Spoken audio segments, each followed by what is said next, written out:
Daniel received the prophecies from God, not knowing much of what he wrote. Much of it pertained to the tribulation period and the coming of Jesus Christ to earth to establish his kingdom as the King of the Jews, his everlasting kingdom. And when Daniel received the messages that were written to him, he asked, "What shall the end of these things be?" Or literally, when shall these things be? When shall they come to pass? In Daniel 12:8. The disciples of Jesus, after he had gone to the cross and was dead and laid in the grave, and after he was resurrected from the dead, and he taught them for 40 days beyond his resurrection, before he was taken up into heaven, just before he ascended into heaven on the cloud, in Acts 1:6, his disciples asked him, "Lord, will thou at this time restore again the kingdom to Israel?" They were interested in him establishing the kingdom, and since he had all the preparatory work done and out of the way, that is, he taught them, he raised up a following, he was crucified, went into the grave, and resurrected from the dead. So therefore they understood the two pictures of Messiah in the Old Testament. Now hitherto no one understood it. They were given a picture of two Messiahs. John the Baptist didn't understand it either, and sent to Jesus through his disciples and asked, "Are you the one who is coming, or do we look for another?" That is, another of a different kind. And Jesus said, "Go tell John the things you've seen and heard, and he'll understand it." And he understood it. His disciples did not understand it until his resurrection from the dead. They thought there might be one Messiah who came to suffer and another who came to reign. Jesus turned out to be both of them. And they couldn't understand how one who would suffer and die could then reign forever. Well, now they understand it, and so they said, "Will you at this time restore the kingdom to Israel?" And Jesus gave them an answer which we won't look at right now. We'll look at that in a few minutes. Matthew records in chapter 24 and verse 3, "And as he sat upon the Mount of Olives," that is, Jesus teaching his disciples, "the disciples came unto him privately, saying, Tell us, when shall these things be?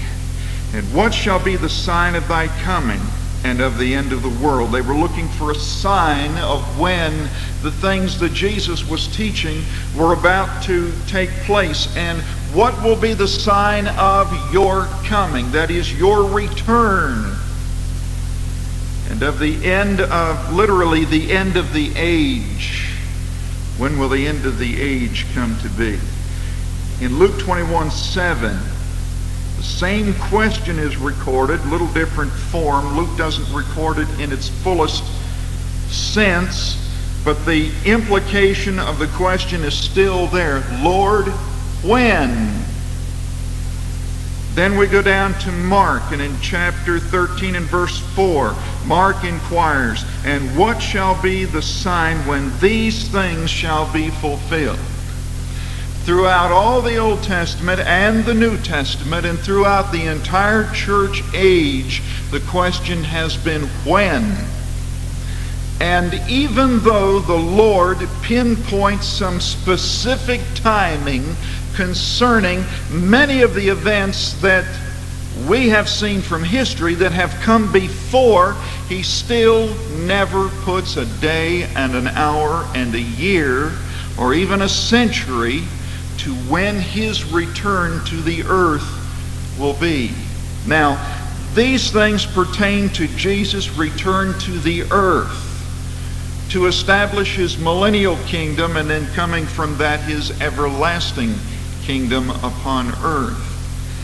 There is absolutely no language in the New Testament that even tries to predict the time of the rapture. There are no signs whatsoever that point to the rapture, no matter what some of these know-it-all theologians who come on the radio, whose only claim to fame happens to be they have enough money to purchase radio time or have an article printed in a newspaper.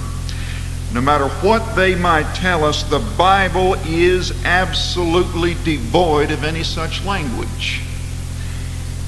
There are no signs that point to the rapture, because the rapture is itself a sign. It is a sign to the world that the tribulation period is now upon it. A sign which the world at that time probably will not be able to read. There are no signs that tell us that Jesus Christ is going to come today at 6 o'clock or at midnight or last week or next year. Nothing. The earnest expectation throughout the whole church age, and in the first century especially, is that Jesus Christ will come in the next moment. That before I've had opportunity to draw the next breath, Jesus Christ will return for me. But since people still want to put dates and hours to things, it is incumbent upon us to look at the evidence in the New Testament and then to think about the implications that it has upon us now. And then what should be the result? What should every Christian do in the face of the evidence? And so Jesus in Luke 21 again patiently draws out the picture for his disciples. Now you can read this in Matthew 24 in a little expanded version, or a smaller, more minuscule version in Mark 13. It's the same account. Or you can, if you really want to see an expanded version of it, go back to the book of Revelation, and it covers chapters 6 through 19. That is the events, or those are the events of the tribulation hour upon the world, and especially upon Israel. Now, in Luke 21, Matthew 24, and Mark 13, we have a distinctively Jewish flavor to the account, because Jesus is in Israel, he's in Palestine, and in fact he's in the capital city of Jerusalem. He is speaking to Jews pertaining Jewish history about to come upon the scene, about the Jewish temple, about the Jewish kingdom. And in fact, we know that it will be a worldwide kingdom. And the elect that he speaks about in Matthew 24 is the elect of Israel, those of faith in Israel. Remember, when we come to the New Testament, there are two elect companies. Israel has been the elect of God all through the Old Testament, all through the New Testament. That has never changed. God has never rescinded it. He has never made that void. Israel is still the apple of his eye. Israel is still looking for the kingdom to come. The Bible still promises an everlasting kingdom to Israel. And the heir through David will sit upon the seat. Possibly David himself. Over the kingdom of Israel. But there is also in that kingdom the promise to the church, those who through Jesus Christ have come to faith after the cross. That is, the Gentiles who put their faith in Jesus Christ, and the Jews who put their faith in Jesus Christ after his resurrection from the dead. That's the church. That's the second elect company. And all through the New Testament and all through the book of Revelation, there is a parallel strain going all the way through of two elect companies, and each inherits specific and special blessings. Now, in dealing with chapter 21 of the book of Luke, Jesus says that there are some things that must come to take place, some things that will happen before Jesus himself can return to the earth to set up the earthly kingdom. And we're going to talk about the earthly kingdom first and then evaluate the rapture in light of the earthly kingdom. Now, the first thing he says is that in the first century some things will be taking place in the land of Israel and upon the earth. And those are covered between verses 12 and 19. It is necessary that Jesus speak to his disciples, and those things which would be pertinent to them most immediately, and then go from there to the next stage, He begins where he is. It's one thing that I like about Jesus, the way he deals with people, is he begins where they are and moves out from there. He's going to begin where they are in Jerusalem. And in verse 12 he says, "But before all these they shall lay hands on you." Now that is before all of these events that he has just enumerated, and we'll look at those in a minute.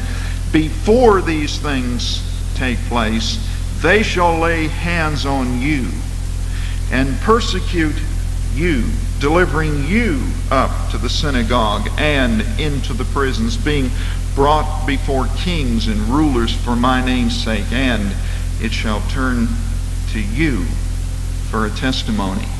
Jesus says, first of all, before any of these things take place, I'm going away now, but after I go away, you'll be my representatives on earth.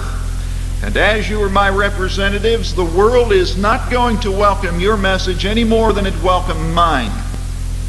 The Jews will not welcome your preaching of the gospel and preaching my name any more than they welcome me preaching the kingdom to come and using my own name, addressing myself as the Son of God, and they will not receive you addressing me as the Son of God. And in fact, they will throw you out of the synagogues thinking they're doing God a favor, eliminating cultists from the established religion, from the established practice of the synagogues. And they will deliver you unto the prisons. Now, we don't know anything like that in this day.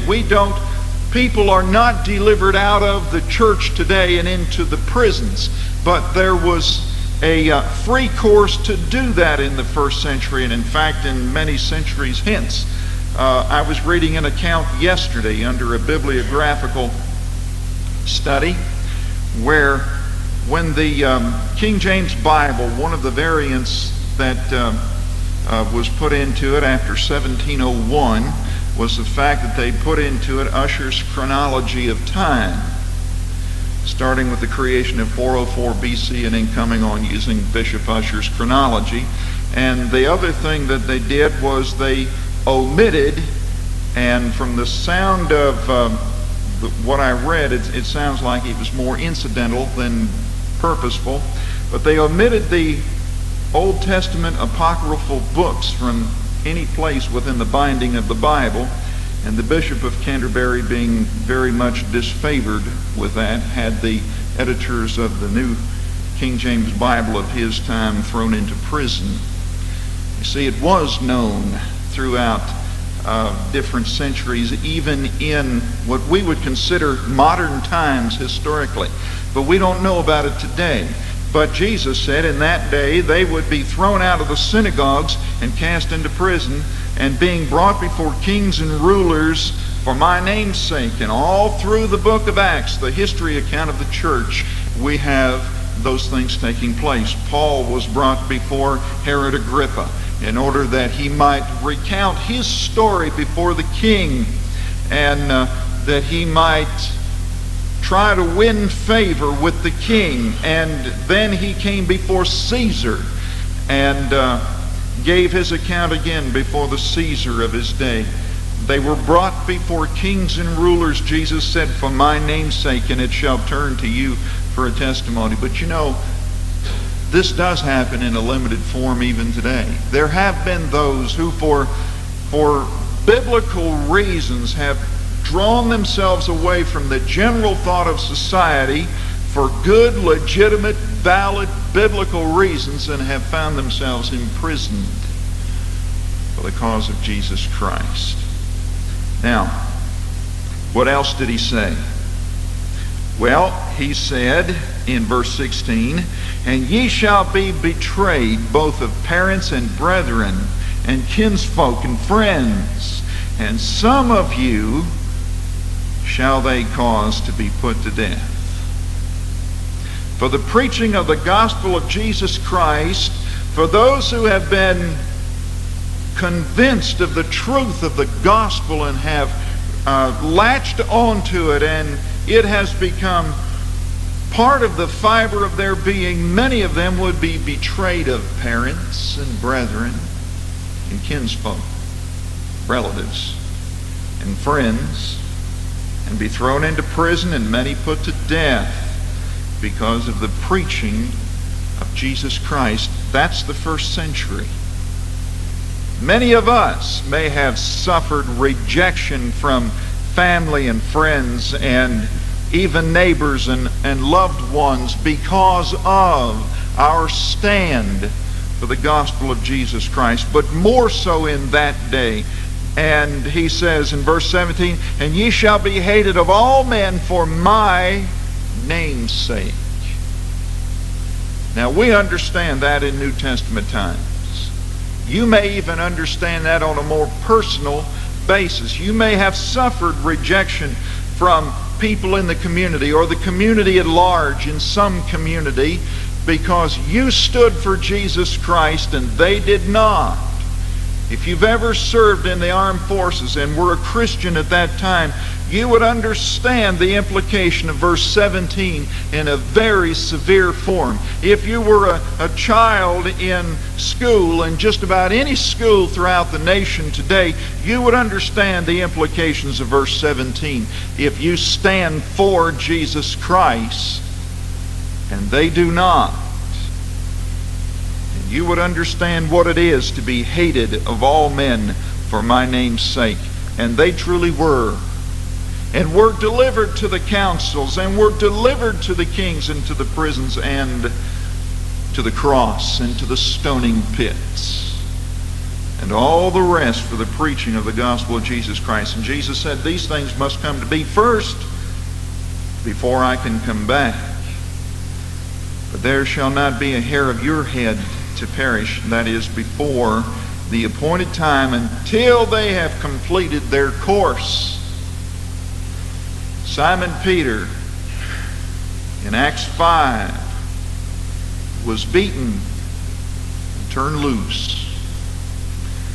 And there were others throughout the entire book of Acts. They were threatened and beaten and given stripes, that is, whipped with a cat of nine tails, which many times, by the way, disemboweled its victims. And they were turned loose. Why? Because not one hair of their head could perish until they had accomplished what Jesus appointed them to do. And then every one of them, with the exception of John, was martyred. Every one of them suffered a martyr's death. Now, he says in verse 19, in your patience possess ye your souls. That is, your patience will mark the self-control that you are exercising over your being and over your expectation and over the things which you are suffering until I come. We are to be patient, he says, and especially those in the first century, because these things would not mark the end. The end is not yet. Now that's the first century. Now the second part is this. After the first century events took place, there were some further political events of interest. Now turn back with me again to verse 5 and verse 6 in Luke 21. And this is actually the beginning of this particular context, but I put it in the middle because this is one of those secondary events that takes place. Verse 5, and as some, that is his disciples, as some of his disciples spake of the temple, how it was adorned with goodly stones and gifts, he said,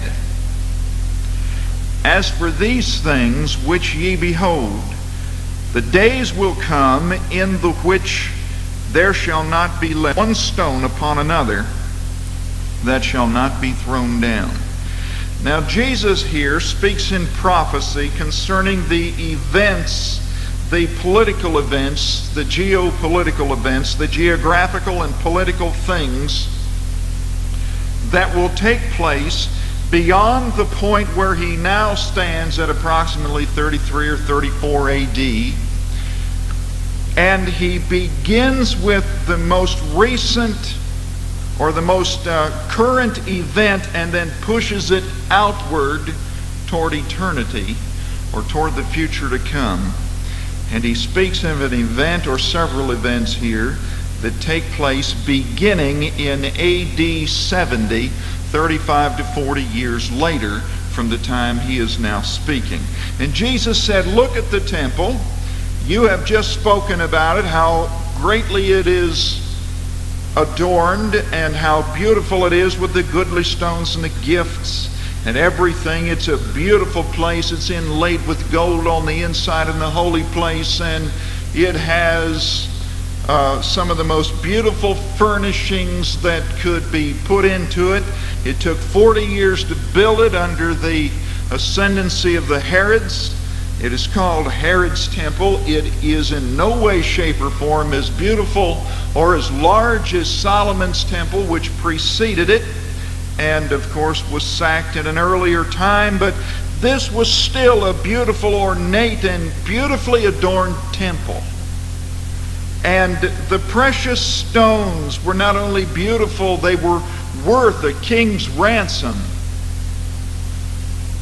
And Jesus said, look at these things. Yes, you're right, they are indeed beautiful, but I tell you that before I will come again, that this temple will no longer exist.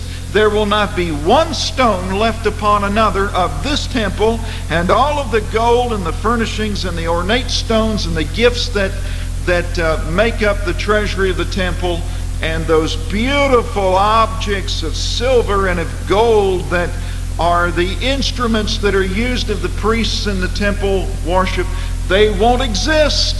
They'll be carried away.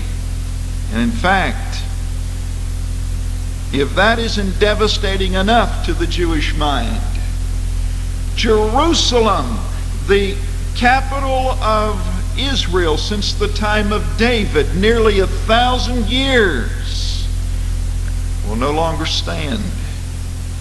It'll be sacked and pillaged and destroyed, and everything that we know that pertains to this beautiful, holy city will have been desecrated and decimated. Look at verse 20. And when ye shall see Jerusalem compassed with armies. Now he is not speaking here of the Roman legions which now occupy as an occupation army the streets of Jerusalem. He is talking about, because of the uprising of the zealots, making Rome very offended and upset, and coming against the land to take and seize final and complete control upon the entire land of Israel, and especially beginning in Jerusalem, under the command of Titus, a general of the Roman army, a commander of the Roman army, who comes in and actually pillages Jerusalem, sacks it, that is, steals everything that is worth anything, and levels the city. But that isn't all. Disperses the people to every nation of the world as it was known then, particularly the outlying areas surrounding Israel, the closest ones in, and then many were taken in slavery and exported by the Roman soldiers. Now he said in verse 20 that Jerusalem will be compassed with armies. Then know that the desolation thereof is nigh. He goes on to describe the situation in verses 21 to 24 in more hopeless terms for Jewish people. Then let them which are in Judea flee to the mountains, and let them which are in the midst of it depart out, and let not them that are in the countries enter thereinto. For these be the days of vengeance, that all things which are written may be fulfilled. But woe unto them that are with child, and to them that gave suck in those days. For there shall be great distress in the land, and wrath upon this people. Now, there are two things happening here. When Jerusalem was sacked and pillaged, and the temple that he spoke of in verses 5 and 6 were leveled, the Roman general Titus leveled the city, or much of it. He destroyed the temple, and in fact it says that they burned the furnishings. History tells us they burned the furnishings and made the fire so hot that they actually melted down the gold that had been laid on top of the stones as an inner surface, in order that they might melt all the gold off and take the whole thing with them into their treasury.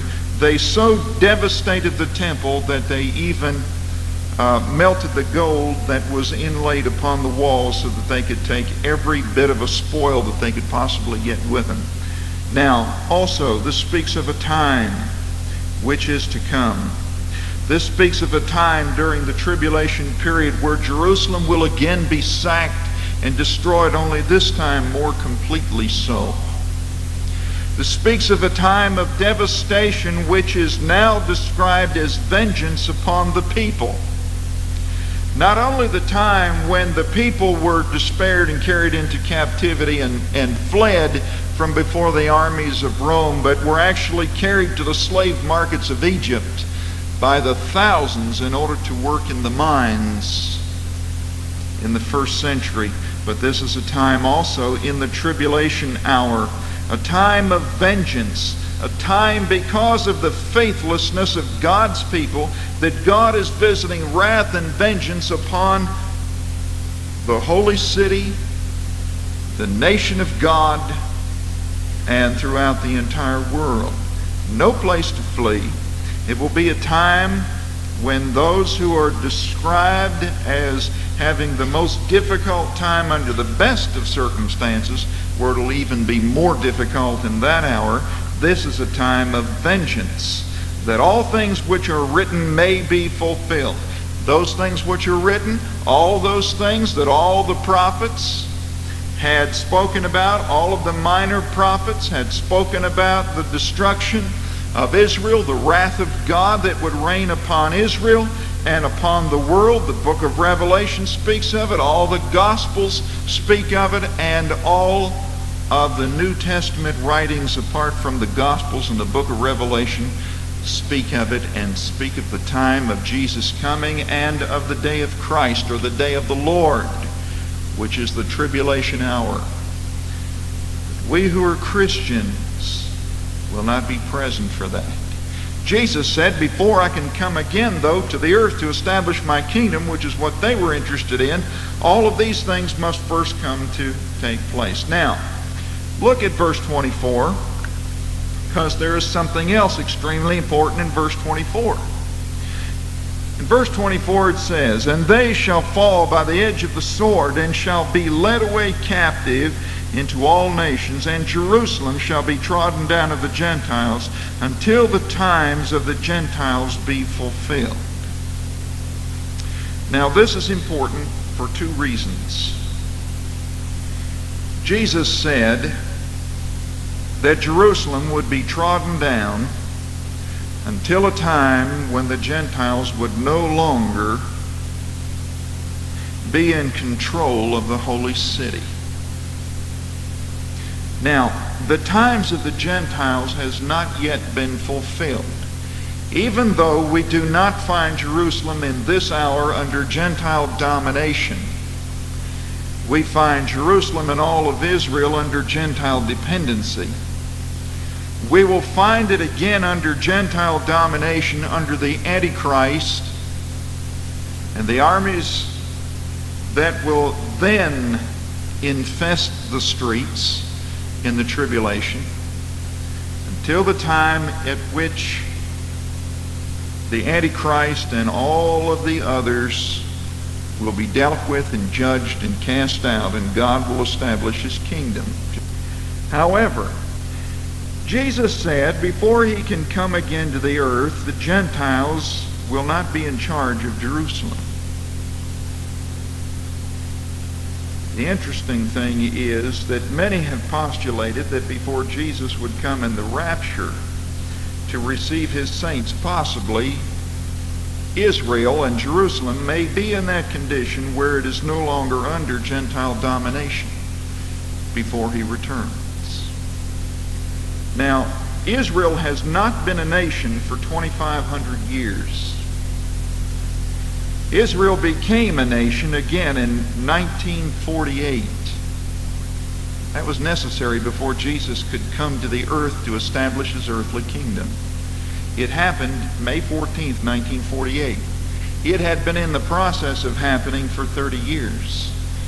Since the time of World War I, and in, don't think I have my year correct, but I'm going to take a stab at it, around 1918, when the Balfour Declaration was signed, and England again gave the right to Israel to establish a nation, which they did not in practice or effect carry out until 1948, when they were actually allowed to charter as a nation and stand as their own, and they elected a Knesset, a parliament, and they elected a president of the Knesset, David Ben-Gurion, and still Jesus could not come and establish his kingdom on the earth because they did not possess as the capital city Jerusalem. It wasn't until the July 6 Days War of 1967 when Israel captured back part of Jerusalem. Jesus said that Jerusalem would no longer be trodden down of the Gentiles when he returned in his kingdom, to establish his kingdom. In 1967, they took back part of Jerusalem.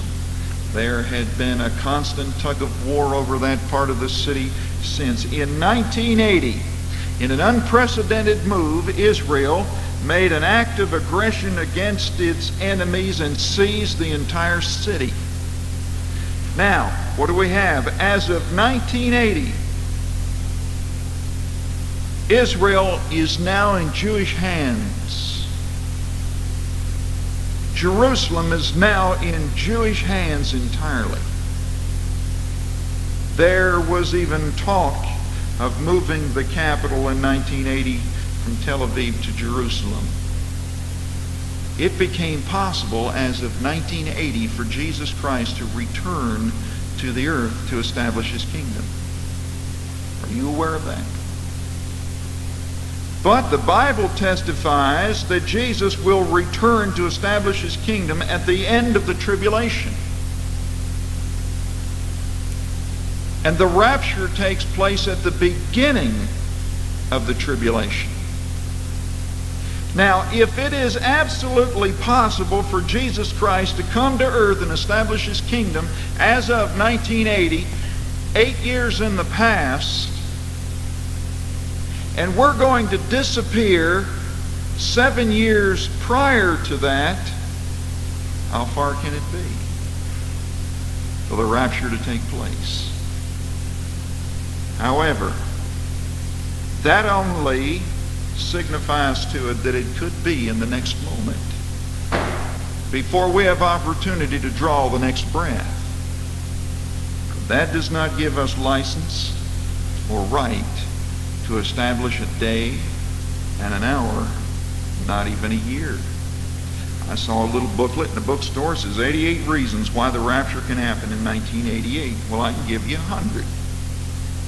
But that wouldn't fit with the year, see? Well, next year they'll probably have 189 reasons why the rapture could happen in 1989. And you could probably come up with 8,000. It could happen in 1988. It could happen in 1989. But we are not to set times and seasons and dates and watches and hours or moments, even to try to pick the year. Now, It's interesting to play little biblical mathematical games, but be advised they are only games. If it has not been disclosed in Holy Writ, it has not been disclosed. And you and I are not going to figure it out when the infinitely wise God saw it to his benefit not to disclose it. We need to live in the realization of the fact it could happen at any moment and be ready at any moment, not only to be carried off into the heavenlies, but to be ready and willing and operatively living for Jesus Christ and doing what he wants in this moment, if it should take place, so that he may find us faithful and working, doing his will in this moment, if he should come at this moment. Now, what should it lead us to do? Certainly not have the electricity turned off and the water turned off and sell the real estate and give away all your possessions and all that utter nonsense in hopes that you can get rid of all of this wealth before Jesus comes. That's ridiculous.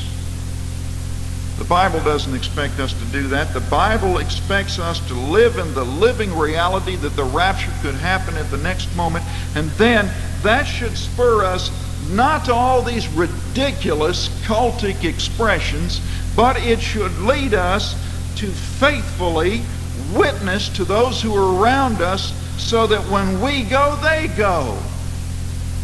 The object is to fill the kingdom, not to furnish the kingdom of Satan that'll be left behind. Not to furnish the houses and the living for those who are going to be unfortunate enough to remain when the rapture takes place.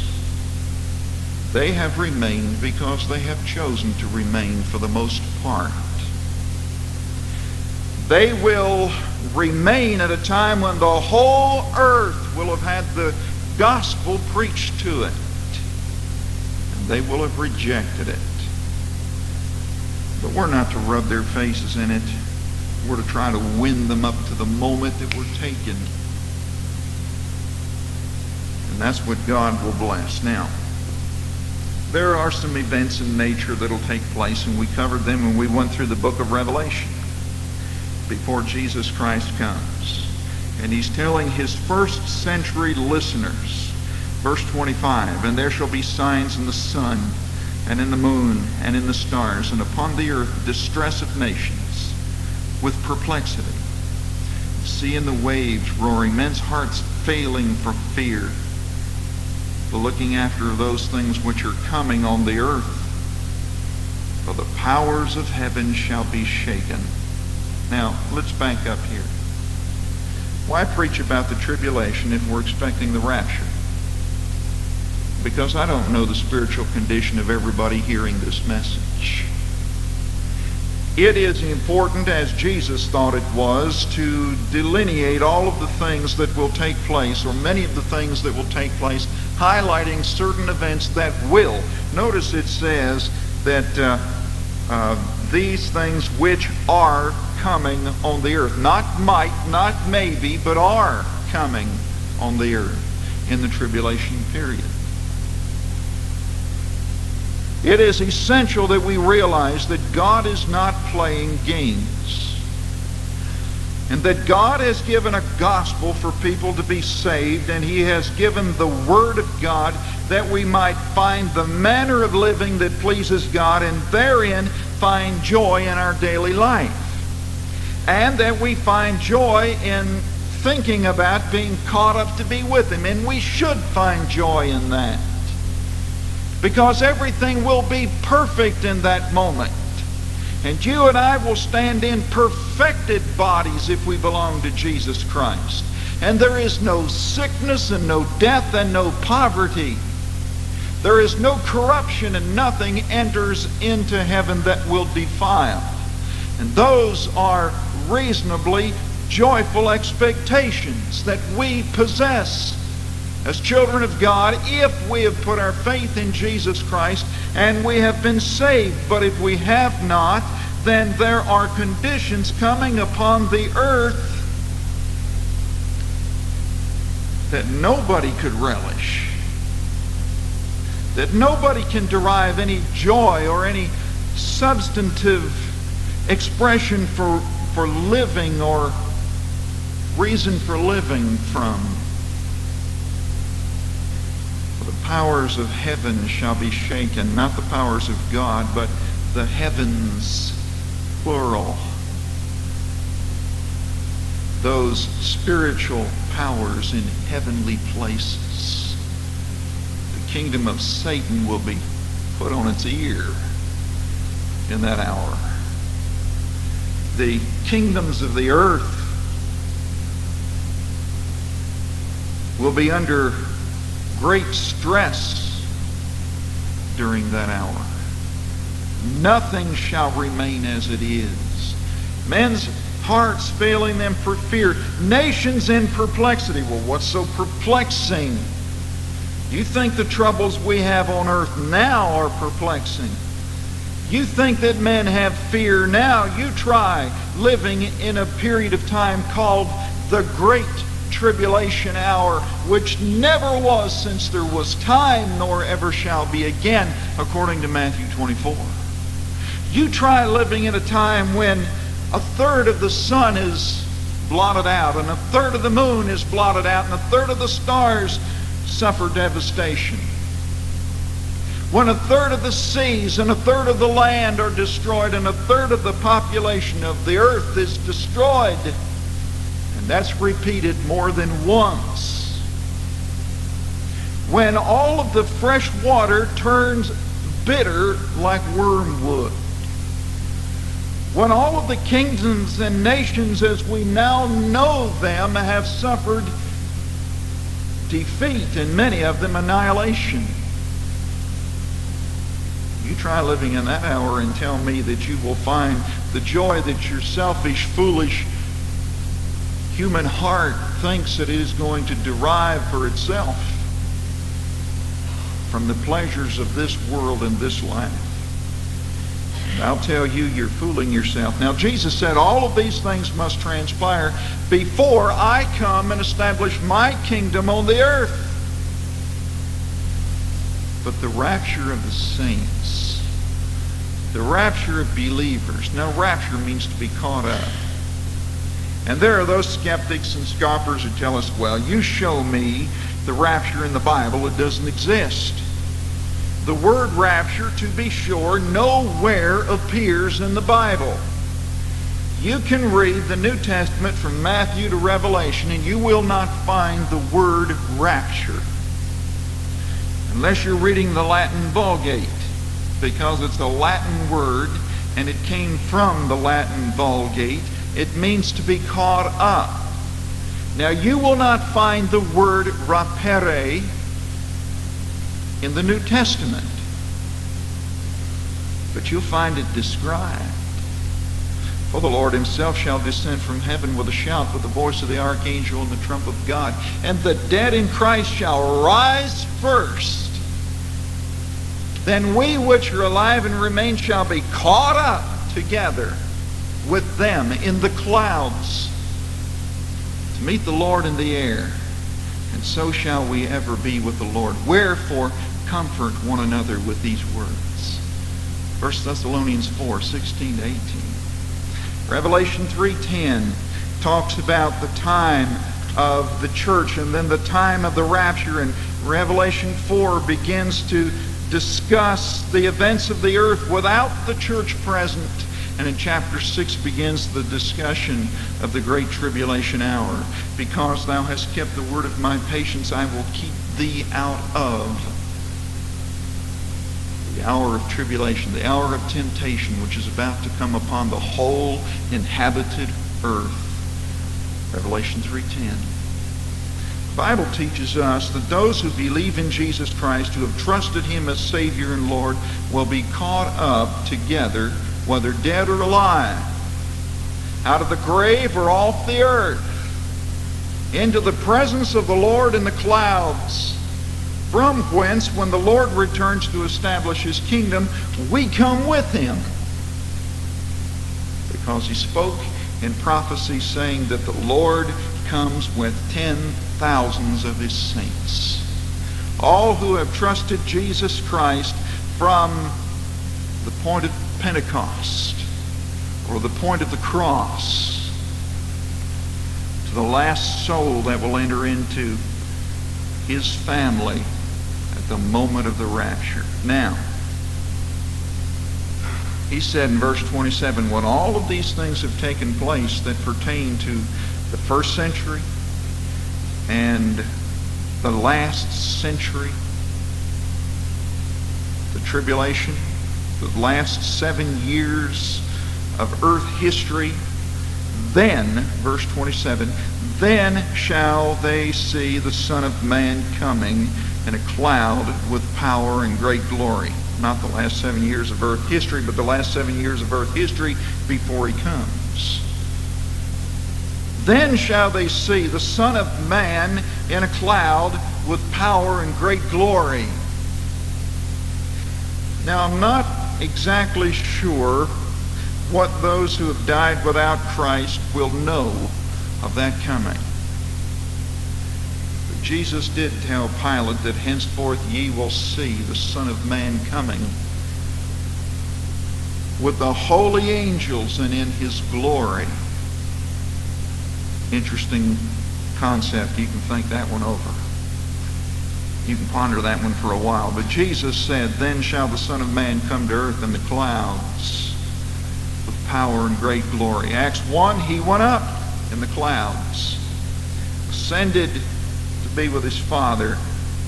Luke 21:27, he descends to earth in the clouds upon the Mount of Olives. Zechariah 12. And it cleaves under his feet. And he establishes millennial kingdom, and then he establishes the white throne judgment, and then comes the everlasting kingdom, the kingdom of Jesus Christ, the eternal kingdom upon the new heaven and the new earth. And these things, verse 28, when these things begin to come to pass, sell all your possessions and get rid of your real estate and go sit on a hilltop and wait for me to come, right? No. Remember the movement in Kentucky about 15 years ago? That's what they did. Went up and sat on a hilltop waiting for Jesus to come. He didn't come. 1980 was a local radio station in the Washington area that had, and I guess he was all over on radio stations all over the country, or as much as he could afford. His name was Willie Dave Smith. And he would come on the radio every day, and he predicted that 10 o'clock a.m., April 1st, 1980, Jesus Christ is coming, the rapture will happen, and the saints will disappear. And he was on the radio clear on up until April 1st. At least he had enough sense not to be on the radio April 2nd. But you see, he was pushing his tapes and his books and his booklets and all the rest that could set from Old Testament prophecy exactly what watch Jesus would come in. By the way, he picked an interesting date for Jesus to return. There were a lot of April Fools that year, unfortunately. Many are deceived by such contradiction of Scripture. The Bible does not tell us that we have the right to set the date and the hour or to set times for the rapture or the coming of Christ to the earth. Now he says, when you see these things begin to come to pass, then look up. Why? Because when these things begin to come to pass, we will see the world moving toward being set up for the tribulation period. And we're going to disappear 7 years before Jesus Christ comes to the earth to establish his kingdom. We're going to be gone at the moment the tribulation period begins. But there will no doubt be a movement which tends toward the establishment of the tribulation. And when we see these things, or the signs of these things beginning to take place, he says, then look up and lift up your heads, for your redemption draweth nigh. We're going to disappear 7 years before he comes to the earth to establish his kingdom, if we're saved. Now, we're told in Acts 1:6 that they asked him, Lord, have you come at this time to establish the kingdom? In Acts 1:7, Jesus answered his disciples that it is none of their business. He says it's none of your concern what seasons and hours the Father has put in his own control, his own hand. In Matthew 24:36 it says, and of that day and of that hour knoweth no man, not the angels of heaven, but the Father only. And that is repeated also in in this book, Luke. In Mark 13:32, it says not only that, but it adds a phrase. It says, neither the angels of heaven nor the Son, but the Father only. Now what does that tell you? Well, it tells me that at the time when Jesus walked on the earth, it was not necessary that Jesus know what day or hour, or allow himself humanly to know the day or the hour of his own return. Now we can get into some real sketchy theological problems if we push that hard enough, but it suffices it to say that. Can God be limited in his knowledge? Yes, and as far as it fits his pattern, God will limit himself to certain knowledge, and Jesus did that from time to time as he walked on the earth. Now you can well believe that at this moment he knows the day and hour of his return, but it was not necessary for the Jesus who walked with those disciples in that hour to know it.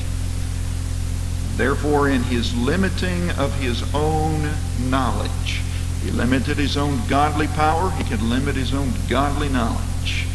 And as a man, he was not allowing himself to have that knowledge to pass on to his disciples. It is not for the Son at that moment to know it, but the Son knows it now. He knows when he's coming. He knows when he'll return. The question is, if the Son of God did not know in Mark 13, how in the world can a finite man set a day and an hour for the return of Jesus Christ, or for the rapture for that matter? If the day and the hour of the return of Christ to the earth couldn't be established, then the rapture can't be established. Now, what are we supposed to do? We're supposed to live godly. We're supposed to witness freely. How do I know that? Because the rapture's in 1 Thessalonians 4, and that's the theme of 1 Thessalonians 5. Since the rapture is going to take place, then you who are going to be caught up in that blessed moment, in that wonderful event, then live for Jesus Christ now. Take every moment that is available and live for him. Don't go sit on some hilltop and wait. Don't go sit on the roof and wait. Don't go around telling people you know the day and the hour he's coming. You go around and tell people that there is impending doom coming on the earth. And there is. It's called the tribulation. And Jesus is coming first to take those who belong to him away into the heavens. And you testify to them the gospel of Jesus Christ, and you witness to them so that they might put their trust in Jesus and be saved and be caught up together with you. That's the blessedness of that moment. Not just to escape this world and its responsibilities, but to escape the devastation that is going to come upon this world. Now, Father, thank you for your word.